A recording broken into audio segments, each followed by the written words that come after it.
Hey, James, it's nice to see you. Thanks for doing this. Yeah, thank you, Whitney. I'm glad it finally worked out for us, our schedules. Yeah, I know. Thanks for being patient. So I'd love if you'd introduce yourself, tell us a little bit about yourself, and then I'm excited to hear your story. Sure. Yeah, well, my name is James Mitchell, and I turned 42 years old this year. And I was born and raised in the two by two religion. I don't remember specifics about how far back our family goes. My grandparents have dementia now, and honestly, I don't know if we ever really went into depth on how many generations in we were, but I do remember vaguely some stories about some of our family many years ago. Obviously, being in some of the first meetings when the workers were still setting up tents, so the gospel meeting, Mhm. moving around. So I have a feeling like we went back to almost the start of this thing in the United States, but again, those details are not exact. So all I know is that I spent all my childhood growing up in the way, and I guess listening to the majority of the interviews you've already done, number one, just fed my heart because it's even though we've all had different backstories, kind of the same conclusions we've all come to since leaving, and that's what's been the most rich. I've sat and I've listened and I've cried and I've just gone through all the emotions.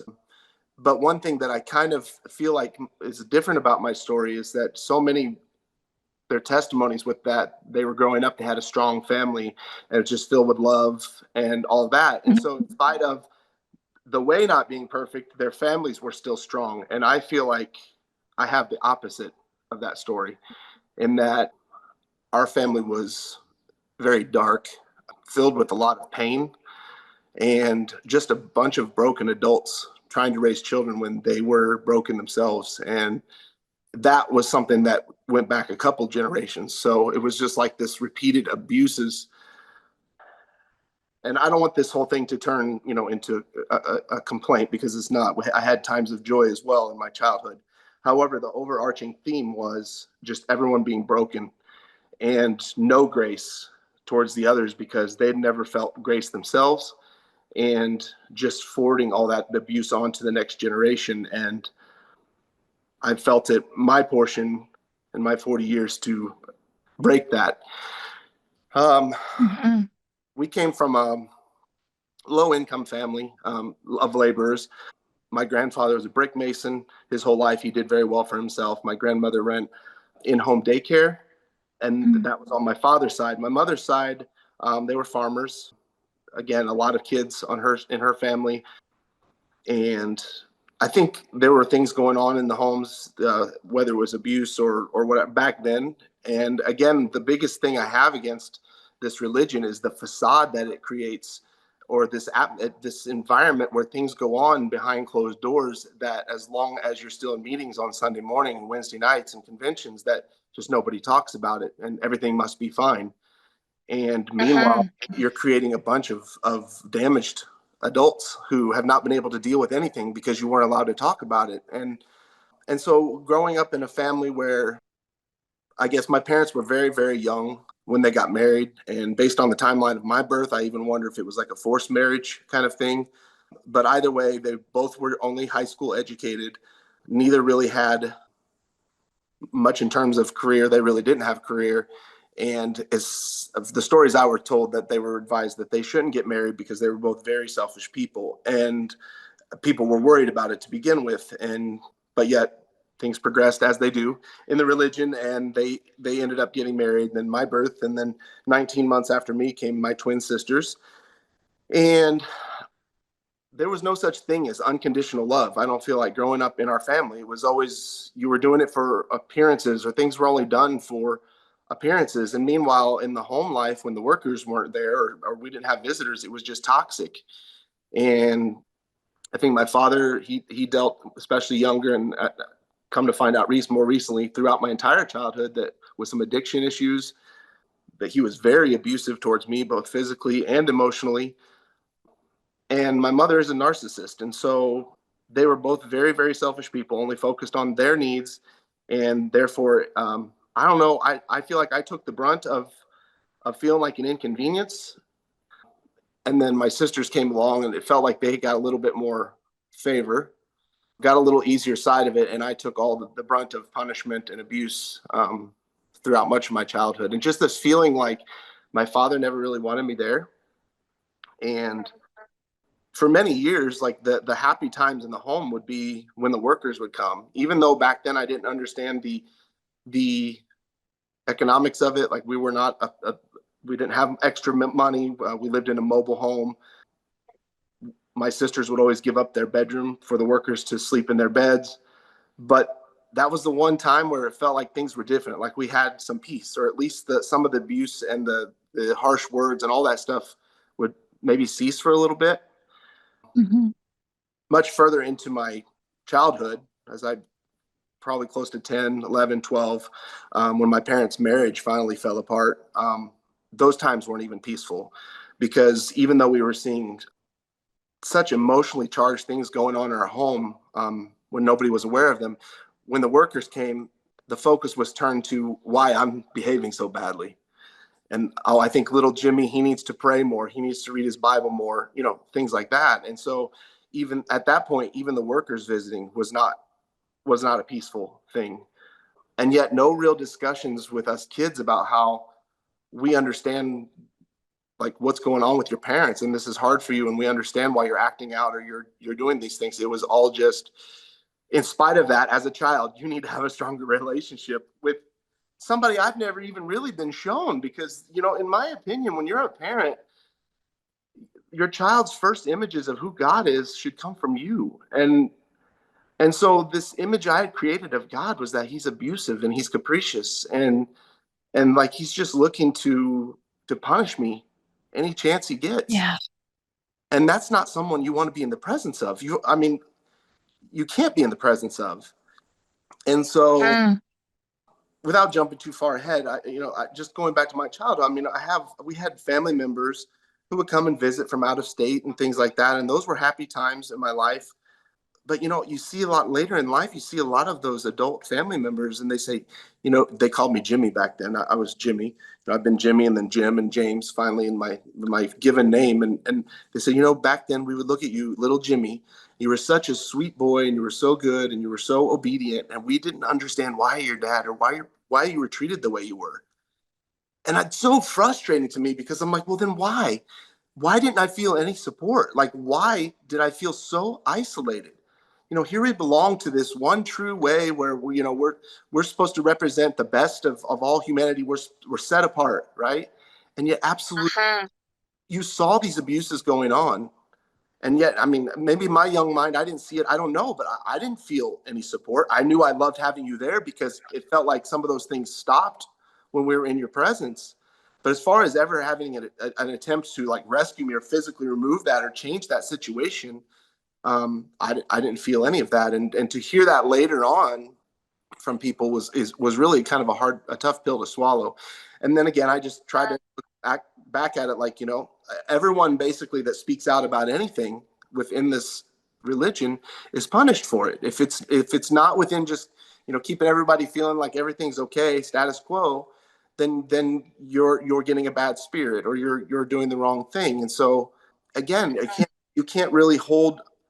You should be able to, but based on what you understand about the way, you can't really hold them accountable either. And maybe accountable is not the word, but just you understand. It's a pretty good one. Yeah. Yeah. And it's the same thing even now. It's disappointing because, we fast forward ahead to 2025 and you still see that lack of ability to hold other people accountable. So we grew up, the other part of it, I grew up in Central Illinois, and very close community to everybody, like basically in our town of Ashland, Illinois. There were 2 meetings. There were so many friends there, but mostly everybody is related. Again, I'm sure then too, I realize now that people were probably more aware of things that were going on. You can't hide those things completely. But again, the fact that we were in meeting every Sunday morning, gospel meetings and all that, sitting on the front row. Much of my childhood, Helen Montgomery, I don't know if you ever would have met her, was the sister worker in our field. And she would have a kids meeting before the gospel meetings on Sunday where she would ask us Bible questions and all that.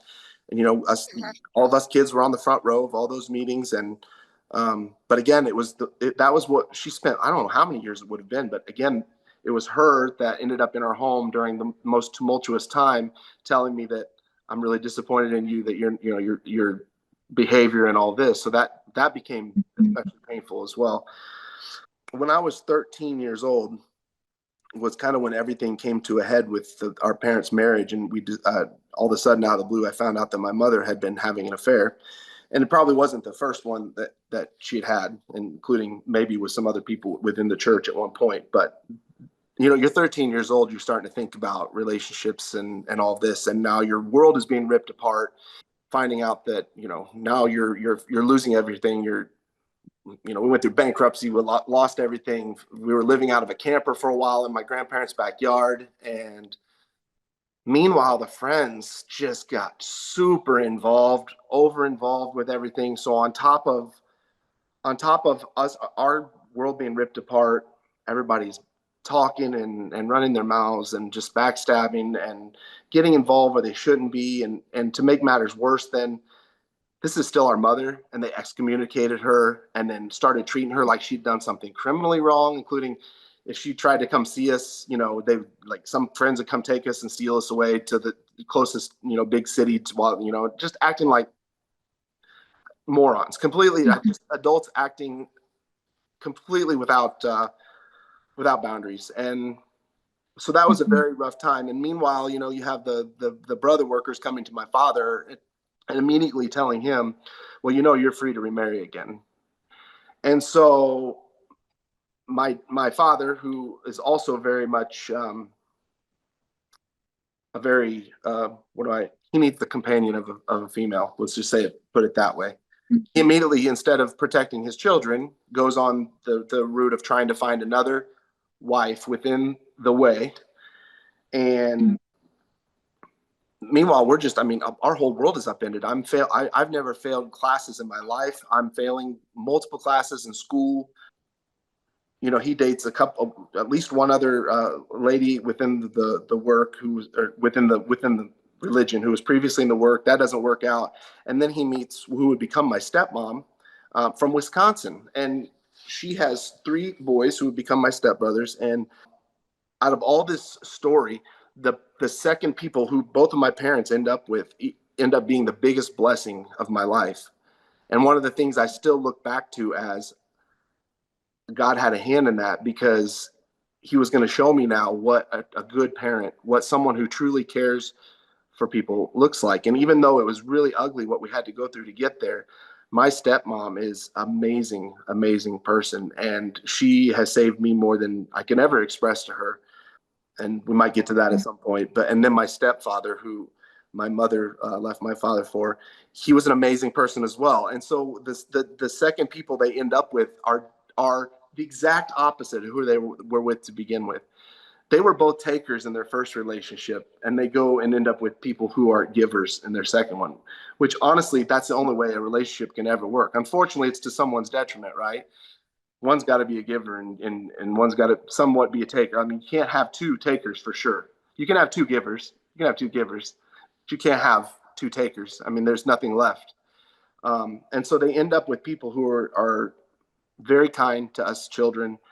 And we end up moving in the middle of winter to Wisconsin. Took me out of school where I was doing really poorly. This is high school at this point. And merged our families together up there. And we continued to go to meetings, of course. She was professing, and we ended up in a very, very strong meeting up there with very supportive people who saw even then the abuses and things that were going on. And now at this point, we're teenagers. And the lady of the home where we had meeting would just make comments all the time. Like, I don't understand why your father is the way he is. You kids are really good. I want you to know you kids are really good. But that was there was no ever any attempt to approach the source of the abuse. So at this point, we're going to meetings, of course, but neither my father nor my stepmom can take part because this is their second marriage. And merging of the 2 families was very interesting because, you have one of her boys was my age. And now I'm all of a sudden sharing a bedroom with another kid my age. And thankfully, I'd always wanted a brother. And so I kind of just internalized that. And even though my dad was now being nicer to the stepsons, because, he had to be, at least I had his support. We were in high school together, my age. And yeah, I love my stepbrothers more than they know. Mhm. That was a huge deal to me at the time. Whitney, one thing like recently that's just been the prayer of my heart is I'm so good at looking backward and seeing where, in spite of everything, God was with me. But I don't want to always have to look backward. Like I want to know in this moment, like show me your glory now. Um, Yeah. and some of the interviews you've done, there was one young lady who had recently been struggling with breast cancer and thyroid cancer, and her ability to just like she prayed for a sign to let me know that this is the right surgeon or the right doctor, and at that moment, like when they walked in, they were wearing a cross necklace or whatever. Like that's the type of awareness that I want in my life. Like I want to know. I don't want to be always pushing these things off as just a random occurrence or whatever, but to know at that moment that God was working. And so even now, like looking back at all those, what I consider dark times, like, I professed when I was, I don't know, maybe 8 or 9. I remember doing it at convention because I was approaching the age where I felt like it should be. And then they tested the meetings in one evening of the convention. And one of my cousins who I was really, really close to, he stood to his feet and I did not. And I remember just being beside myself with grief because I was, like I had missed something, but I truly hadn't felt anything until I saw him stand. And so we went again to Helen Montgomery at convention, and I was crying, and I feel like I should have, but I didn't. And so she told me, well, I can ask the brothers to, tomorrow is Sunday, the last day of convention. I can ask them to test the meeting again and see if they will. And so the following day they tested the meetings, and I stood because obviously they were doing it for me. I specifically requested that. And I remembered at that point my father saying to me, "Oh, well, we'll help each other now," and all this. But my point in telling that story and going backwards is because it was always this feeling of doing all these things out of an expectation to, not because I felt like I had a personal relationship with God, but because it was, you're getting to the age where you should be. And the same thing with baptism. Like I don't remember again what age I was with baptism, but it was like, oh, it's been like four years or so since you professed. So don't you think it's time to, be doing something else? And I mean, I didn't have a clue at that point what I would be leaving behind in the water.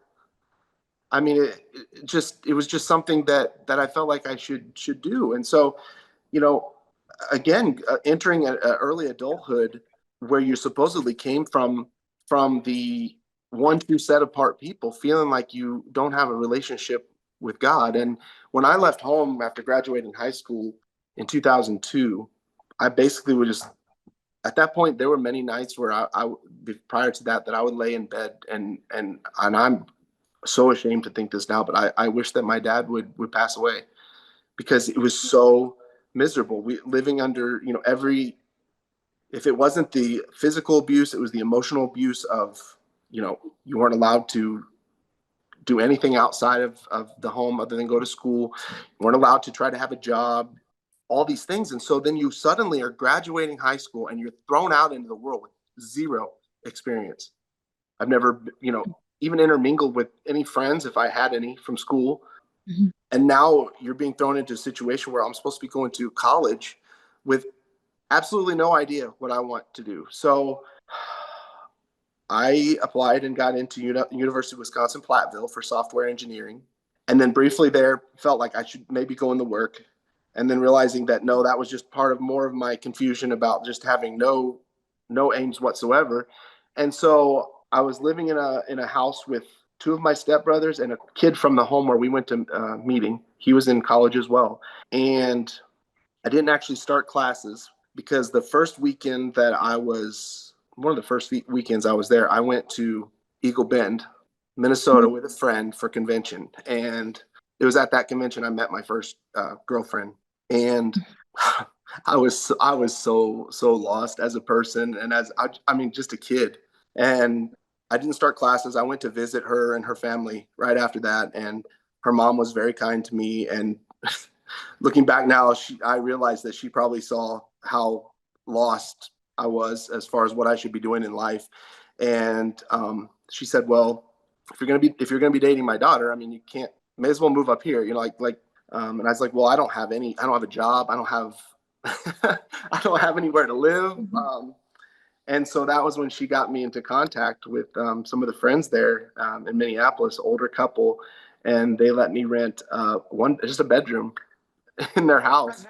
And I'm not proud at all of who I was at that time. I had no business trying to date anyone. I was just about as clueless about everything as you could be. And they were so gracious to me, that couple, and they had meeting in their home on Sunday mornings. I went there a couple times, but usually I would leave on Sunday and go, with my girlfriend and her family to their meeting. But I was such a burden. I was such a burden looking back, and they were so gracious to me. And I've spoken with them some in the years since and just apologized for who I was back then, and just thankful they were part of easing me into the life that I shouldn't have had to, you know, anyway, on my own.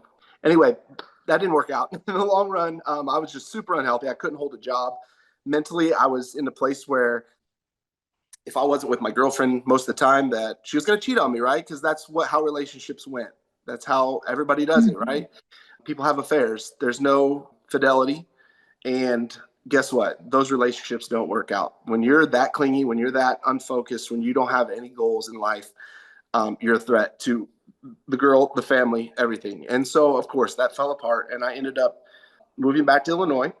Again, I don't want this to be an autobiography, but just to understand, like, the next step was I went to Colorado. I met a girl Okay. at Elizabeth Convention, ended up moving to Colorado, living with some friends, taking a job with that guy because he had a construction company. It turns out that, I got very close to her and her family, but they were like cream of the crop as far as the two by twos are concerned. And Mhm. she was fallen in the fact that sometimes when she would come to the city, she would stay in my apartment and things like that. And it was fine until people found out. And then basically after like a year and a half of dating, there's this ultimatum where if you break this off with him now, you can keep your little place. If you basically show us that you're shunning him. And I remember at the time, Leslie White, which I just heard that he just passed, but he was in that field. And there were some times when I was in his presence where he would say regarding my girlfriend, "This is a girl who's too good for any man." If I wasn't in the work, I would I would try to, and I'm like, "What? What is this? Like, what is that even? Like, that is not something I'm used to even hearing." And this is before I mean, obviously this is 2005 at this point. And so that's just strange to me. And then as I'm Mhm. again moving back to Illinois from Colorado after this relationship falls apart because I've basically been shunned for something we both were agreeing to in our relationship. I'm thinking, like, what is going on here? Because it's like this family is held in such high regard. I don't know if because they have one kid in the work and then another one who's stepping into the work. I don't know, but like, what is going on here where they can do whatever they feel like, and I'm like being run off. And so I was at the lowest point, I think, in my life at that point. I returned to Illinois. All I had to my name was what I had in my car. I had no money. I had no job. I had no goal or direction of what I wanted to even do with my life. And I was suicidal. And Mhm. I remember one point sitting on the edge of the bed at my mom's house, and because it was the only place I knew to go, and thinking, there's a shotgun in the closet. And instead, I picked up my phone and I called my stepmom, Kim, and she said, "I want you to come back to Wisconsin, and we'll give you a little work to do or something, and I want you to get some counseling, and I want you to start figuring out what you want for your life." And but again, that meant going back she was still married to my father. And so it was, Mm. I was entering back into the last place I'd ever want to go to try to figure out where I want to go with my life. So I went back, and she helped me get some counseling. And I sat down at that time and made out a list of like, what do you like to do in life? What are you good at in life? And I remembered being very good at biology and that I care for people. And so I decided to go do training to be a certified nurse assistant. And so as a I needed something with short commitments at that time. Mhm. So, and not a lot of expense, because obviously I didn't have the money. So I had some tools that I had bought, probably on credit card at one point, that I'd been using in various construction jobs.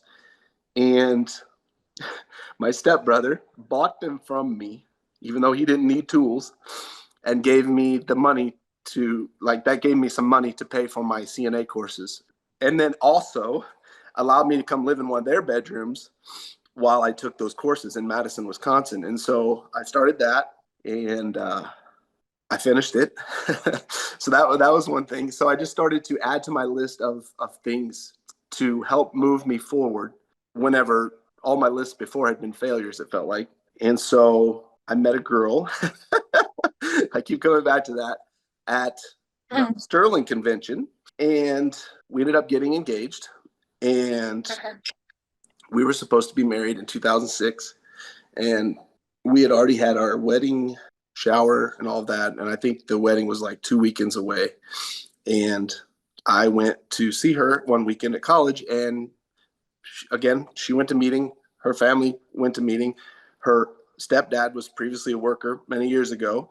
Everything was as it should be. And I went to see her one weekend, and she said to me, I need some space. And it turned out that she had met somebody else. And so there I was again. And again, proving to me that, well, this is how relationships go. And so at that point, it wasn't as bad because I'd made enough progress. I mean, it was bad, but I wasn't at the end of my rope, because I had made enough progress with things in my own life that I now was like, okay, I can keep moving forward with my life. And so I find myself back in my mom's house in Central Illinois, Decatur, Illinois. And I started taking classes at the community college as prerequisites for nursing, and started working at the hospital there, as a nursing assistant. And it was an English 101 class at Richland Community College in 2007, the summer of 2007, that I met my wife. And the timeline that my wife and I had to be on to even meet was something that only God could manage, because she's from Cuba, her family's from Cuba, and she had come here in 2002, because her sisters were already here doing their medical residency to become doctors. Even if you're doctors in Cuba, you have to do a residency here to make sure you're fluent in English and all that. And so she was in New York City with her one sister, and the sister in Decatur, Illinois, which I don't know if you know where that is, but it's just a dot on the map, in the middle of the corn and soybeans. But her sister's husband, who was living with her in Decatur, he passed away from cancer. And my wife quit college and moved from New York City to middle of nowhere, Illinois, to be with her sister, because her sister was in medical residency. She didn't want her to have to live alone. And my wife walked into class that morning in 2007, and that was it. It was over. And this week we celebrate our 18th year of marriage, and we've done everything together. When we met, I was drawing blood in the emergency room as a tech, and she was selling shoes at Sears. And we went through nursing school together, and then she supported me while I went through nurse anesthesia school, and then I worked while she went through nurse anesthesia school. And that story right there is more godly than anything I was Mm. shown the years prior. And looking back now, like I said, that timeline and all that I went through up to that point, it's just like, thank you, God, because I see your hand in all of that. I mean, of all the places I ended up, there's even things that I haven't shared here just because they were so dark. And even then, I was still worth it I was still worth it to him to save my life. And a few years ago, my wife was Catholic in Cuba, and Cubans look to religion, Catholicism, especially when it opened up the country, because something higher power than their own government, and so she clung to Catholicism, but when she came to the United States, she didn't really practice it. So when she and I met, I didn't go to meetings anymore. But in the back of my mind, as one does, being raised that way, you still cling to the fact that, well, if I ever do become religious again, that's the only way. Because I was told that that's the only way, right? Everything else is wrong. So even though we have a wonderful marriage, we had this point of contention over religion, because I told her, especially when we had our son in 2010, she had mentioned occasionally going back to the Catholic Church. And I said, over my dead body, basically, you know what they do to kids in that church? You see where I'm going with this. Like, fast forward, we went through COVID and everything. We moved to Georgia. We've been down here since the end of 2019, right before COVID. And during that time frame, one of the brother workers, I forget, I think they might have gotten a hold of me through my stepbrother from Wisconsin, came down to visit us, and he contacted him. And so they came, while they were down here for meetings. And that's how they got into contact with me. So briefly in the 2020, 2021 timeframe, I had started kind of going back to meetings a little bit, and still held that over my wife's head. Like, well, this is it. This is the way and everything. Like, if we're not, and she even went to one meeting in the home, with me, and she's like, she didn't get it. Like, and couldn't understand, like, what don't you get? Like, it's just it. That's it. I have a sister who's in the work. One of my two sisters is still in the work, and one sister has completely left the religion with her family, like I have, only more recently. And I still hear, I was still hearing stories of things from the sister because it's, when you come from a background like we came from, and then you try to go and minister to other people, it creates this divide in your own life that creates a lot of anxiety, stress, illness that she's reflected, and still internalizes it like it's something she has to fix. And so I just love her. That's it. That's all you can do, and pray and hope. But back to my point, like, I was going back to meeting there briefly, and then the whole Dean Brewer thing came out, and you hear everything when you're kind of on the fringes. You hear everything secondhand and everything.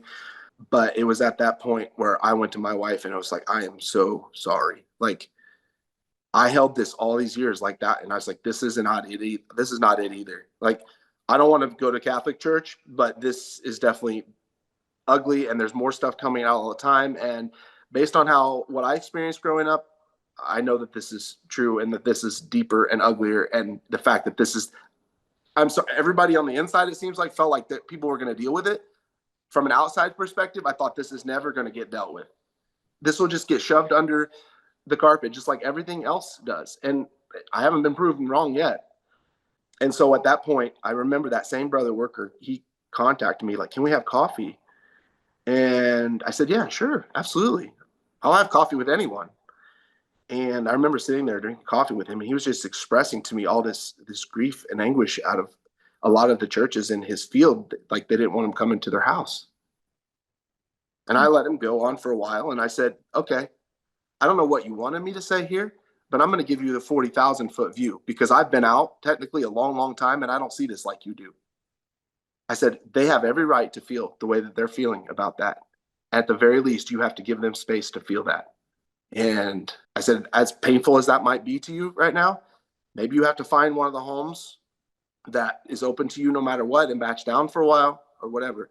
But you have to allow people you cannot tell them how to feel about it. And that was kind of where we left it. And we left on good terms and everything. I haven't heard anything from him for quite some time. But I guess I want to give my perspective, because when you kind of have already removed yourself from that for so many years, it gives you a little bit more space to breathe and see that, yes, that can happen. I can see how it can happen, and I can understand how the roots of this evil probably go much deeper than anyone even realizes to this point. When the whole story is that everything gets covered up. I mean, that's the fruit, so to speak. My son recently started high school, which is hard to believe. But we put him in. We've been having struggles with the public schools, and everything doesn't have to be about God, but when nothing's about God, that's a problem. And so we took him out of school for 8th grade. He did it online, and we recently bought a home this past spring, and we found a high school that's a Christian high school. And even though I am incredibly blessed and I feel successful beyond anything I ever would have dreamed of, I still, the past few years, was living a life that did not reflect the fact that I was acknowledging God's grace at all. And it's kind of, I was listening to one of your interviews recently where he said, where do I stand with God today? I feel like I'm agnostic, he said. And I immediately formed a judgment. In that moment, I judged him briefly. Mm. How could you be like, God is so, and I realized, boom, like so were you. For so many years, you were living a life where you weren't acknowledging because you didn't know him. Like, you were agnostic. You didn't have a label for it. And that's what frustrates me the most, is that same judgment we were always expected, like we always did towards each other, is so hard to overcome now, even when we hear other people and their struggles at this. And you're like, no, don't do that, because it's like, Lord, I believe, but help my unbelief kind of thing. Like you still have areas where, even though it seems crystal clear to you now, just a few brief months ago, like I was using wrong things to deal with stress in my life, and things were rough, and I was not being the fatherly example that I should be. And I came to the end of myself, and I said, God, I know you've seen me before. I need you to see me again. And my wife came to me and said, why don't we go to the church that is associated with our son's school and just see what it's about? She had never even brought up, like, even given, just anything out, Protestant Christianity or whatever outside of the Catholic Church. And it just occurred to me at a moment, like, yeah, maybe this is the common ground. Like, maybe this is where we realize God together. And so the next Sunday, we went to the church for the first time, and the music and just the worship was so powerful. But the message, the pastor was just starting a series on David. He just mentioned that David didn't win that battle of his own strength with Goliath, but that he just kept remembering God's strength and the goodness of God in his past, and that he would again defeat the giant with God's help. And the pastor just simply said, I don't know who you all are here today. I know some of you, but I know that everyone here is fighting some sort of giant. And he listed off a whole list of things that it could be. But he said, I just want you to know right now that if you're not winning, it's because you haven't given the battle to God. And it was like a thunderclap moment for me. Like, and the floodgates open, and this whole thing we never talked about in the 2x2s of grace and the freedom that you walk in that grace. And ever since then, like, this desire to open up the scriptures and just absorb everything that I can podcast, and as long as it aligns with the scriptures and God's word. I mean, I spent so many commutes to work prior to this feeling like just lost time. And now I'm like soaking everything, and every moment can be a moment of worship, and every moment can be a moment for God to speak to our hearts and our lives. And like, he wants that he wants that relationship with us. Like, he's not trying to push us away. He's not asking us to be somebody who we can't be, without him. Like, through his strength, I can do all things. And I've never had that. I literally, I was reading through the Torah, the Pentateuch, the first five books of the Bible, and for the first time with clear eyes, and like, the children of Israel over and over and over see God's goodness. They see it over and over. And you still, even as an individual, have to internalize it to your own life. They, as a group, could not see what God was doing for them, but individuals could. And it's just such a beautiful thing, to realize that and recognize that no matter what group you're a part of, you still have to internalize the relationship with God, or it doesn't come into its greatest effect in your life.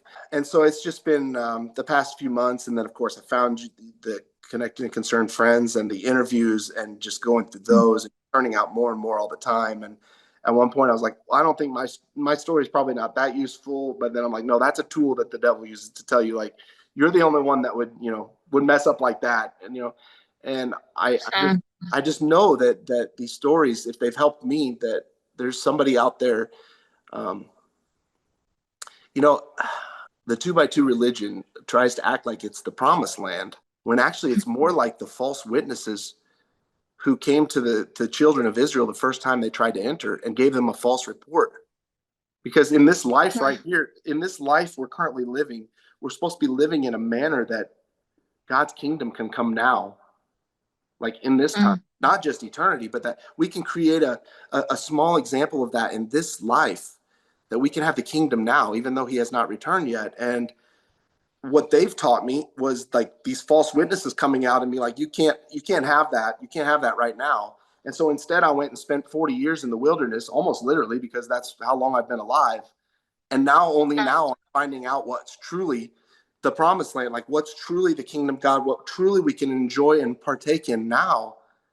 And just for the first time, like, and that's the thing, like I hear others express in their interviews that people still on the inside of the truth, they probably think that everybody out here is just like we're partying and I don't know, like living all kinds of dirty life. But my point is like, no, I've seen that part of me as well. I've seen that part of me without him. And I know who I am with him. And that the deliverance that comes allows me to worship him and not want those things that were previously in my life. And that's something that I never understood before, was that once you realize you've already been delivered, then you go into worship and you go into reading scriptures from that viewpoint versus I have to do something to be delivered. If it's punitive, Right. it's punitive in nature. Nobody wants to go in for a voluntary beating. But if it's something of beauty and something where God's telling you, I've already delivered you. All I'm asking for is your heart and your praise.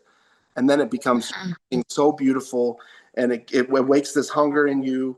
I went to a Brandon Lake concert a few weeks ago, 13,000 people with their hands raised, worshiping, and just beautiful things that I have never experienced in my life. And I know who to give full credit to, and I love the relationship that we can have with God.